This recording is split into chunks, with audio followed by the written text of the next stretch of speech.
মাধ্যমিক 2025 সালের ইংরাজির প্রশ্নগুলো আমরা একটু দেখে নেব। প্রথমেই দ্য ক্যাট থেকে প্রশ্ন দেওয়া হয়েছিল সিনে, উত্তরগুলো দেখে নেব আমরা।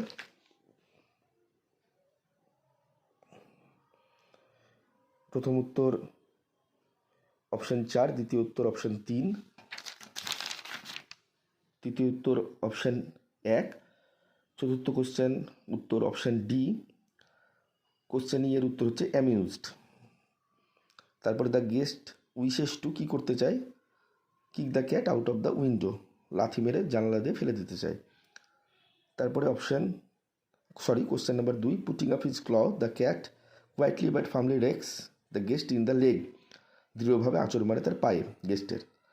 তারপরে the cat retires to a safe distance to, বিড়াল কী করতে নিরাপদ দূরত্বে সরে যায়, টু ইট হিজ ফুড, তার খাবারটা খাওয়ার জন্য। এটাও লিখতে পারে কেউ লিখতে পারে যে গেস্টের আক্রমণ থেকে নিজেকে বাঁচানোর জন্য, to save himself from the guest. তারপর এখানে প্রথম উত্তরটা ফলস, কেননা গেস্ট খুশি হওয়ার ভান করে, সে কিন্তু খুশি হয় না। প্রশ্নে বলা আছে যে গেস্ট খুশি হয়, অ্যামিউজড। আঁচড় যদি কেউ মারে, কোনো বিড়াল কোনো মানুষই কিন্তু খুশি হয় না। এইভাবে আমাদেরকে উত্তরটা বিশ্লেষণ করতে হবে। তারপর একটা ফ্যামিলি মেম্বার্সরা লজ্জিত হয় না, সঠিক কথা, লজ্জিত হয় না, বরং তারা খুশি হয়, ডিলাইটেড। তারপর এখানে সি ফেভার দ্য স্টার উত্তর। তারপরে determination to go on sea voyages. তারপরে মেরিনার্স গার্লস অ্যান্ড হোয়েলস, এরা হচ্ছে লিভিং ক্রিয়েচার্স অর্থাৎ জীবন্ত প্রাণী। তারপরে জয়াস মুড, যে লাফিং ফ্লোরেভার বলা আছে, অর্থাৎ জয়াস, খুশি। তারপরে কেন জিপসিদের সঙ্গে তুলনা করা হয়েছে নাবিকের জীবন, তার কারণ জিপসিরা ফ্রি স্পিরিটেড পারসনস, তারা এখানে ওখানে ঘুরে বেড়ায় বিভিন্ন জায়গায় গোটা পৃথিবীর, এবং একজন যে নাবিক মেরিনার, সেও চায় বিভিন্ন জায়গায় ঘুরে বেড়াতে, এই কারণেই তুলনাটা করা হয়েছে। আর তারপরে প্রশ্ন বলা আছে কবি তার সমুদ্র যাত্রার শেষে কী চান, তাহলে কী চান না, তো খুব নিশ্চিন্তে একটু ঘুম এবং একটা মিষ্টি একটা স্বপ্ন দেখতে চান। এবং এর সঙ্গে সঙ্গে এটাও লেখা যায় যে তিনি পরবর্তী তার যে ভয়েজ, সেই ভয়েজের জন্য তিনি নিজেকে প্রস্তুত করবেন। আনসেনের উত্তরগুলো দেখে নেব। প্রথমটা 1975, তারপরের উত্তরগুলো দেখে নেব।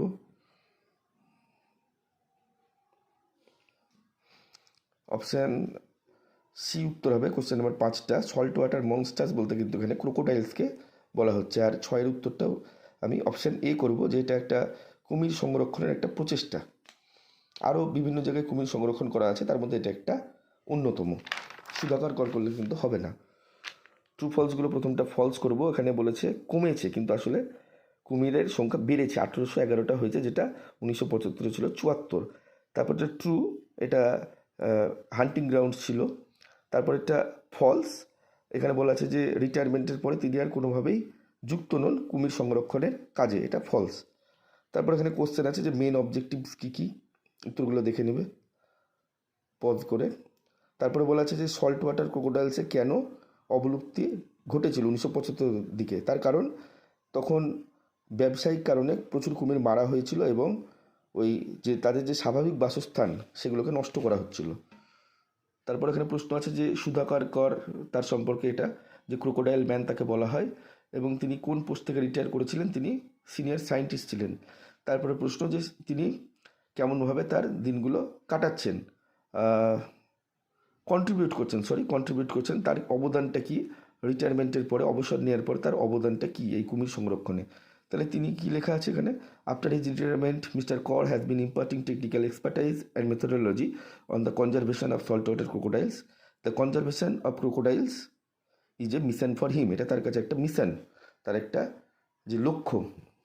তারপর এখানে কারেক্ট অল্টারনেটিভস, যেটা প্রপার যে টেন্স, সেটা হ্যাড বিন রিজলিং, তারপরে গ্রিউ অ্যাপ, আর তারপরে কেম, সিম্পল পাস্ট টেন্সের দুটো।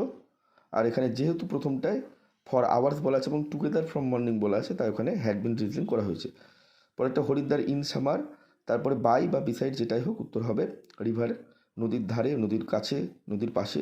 আর though the hotel was a bit expensive it was very nice, যেহেতু একবার হোটেলের কথাটা বলা হয়ে গিয়েছে, তাই জন্য দ্বিতীয়বার এখানে দেওয়া হবে। পরেরগুলো দেখে নেব আমরা, ভয়েস চেঞ্জটা। The kite was patched up with a letter by আস।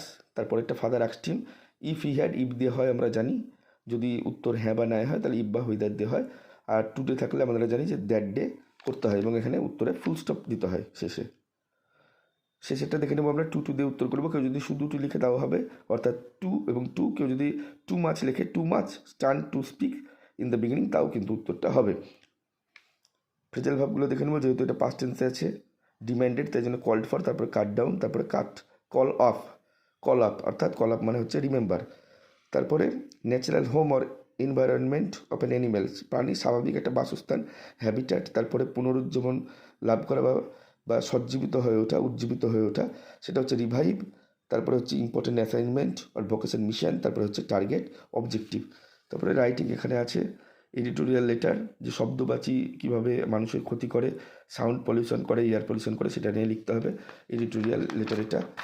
তারপরে আছে এখানে প্যারাগ্রাফ, একদম টেক্সট বই থেকে দিয়েছে এটা, মর্নিং ওয়াকের কী গুরুত্ব, কেন আমরা মর্নিং ওয়াক করব। আর রেগুলার স্টুডেন্টদের জন্য লাস্ট কোশ্চেন, সেটা হচ্ছে একটা নিউজ পেপার রিপোর্ট, যে একটা তোমার এলাকায় ডাকাতি হয়েছে এই নিয়ে। তো আশা করি সবার পরীক্ষা খুব ভালোই হয়েছে এবং স্কোরও খুব ভালো পাবে সবাই।